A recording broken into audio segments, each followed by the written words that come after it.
د لښکرګاه ښاروالۍ لپاره نوی ښاروال په دنده پیل وکړ. د هلمند ولایت لښکرګاه ښاروالۍ لپاره نوی ښاروال مولوي عبدالله روحاني د یوې غونډې پر مهال د لښکرګاه ښاروالۍ کارمندانو ته ور وپېژندل سو او په دنده یې پیل وکړ.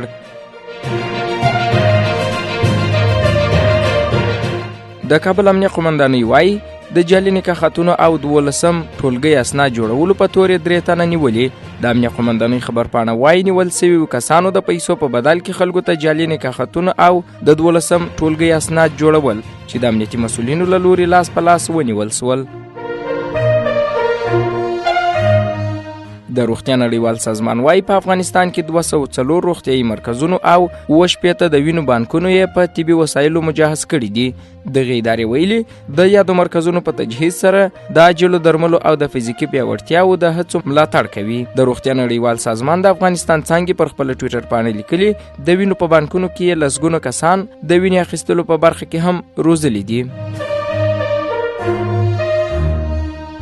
د افغانستان برېښنا شرکت وایي د ماهیپر د برېښنا تولید تیرو 24 ساعتونو را په دې خوا 922 میگا واټه ته رسېدلی او اوس مهال په یو ساعت کې 40 میگا واټه برېښنا تولیدوي. د یاد شرکت د څرګندونې له مخې په 13 میاشت کې د اوبو د لږوالي له کبله د برېښنا د تولید بیلانس د ورځې 60 میگا واټه راټیټ شوی و.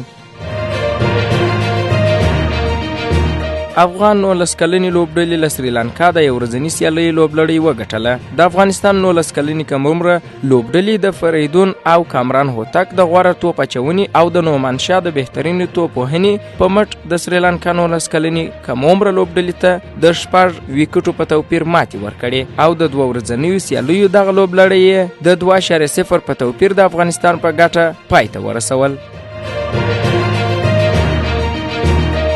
په ننګرهار ولایت کې سږکال د ځمکني توتانو په حاصلاتو کې زیاتوالی راغلی دی. ځایي کروندګر وایي چې سږکال حاصلات د هیواد په بازارونو کې د ګاونډیو هیوادونو د ځمکنیو توتانو ځای نیولی.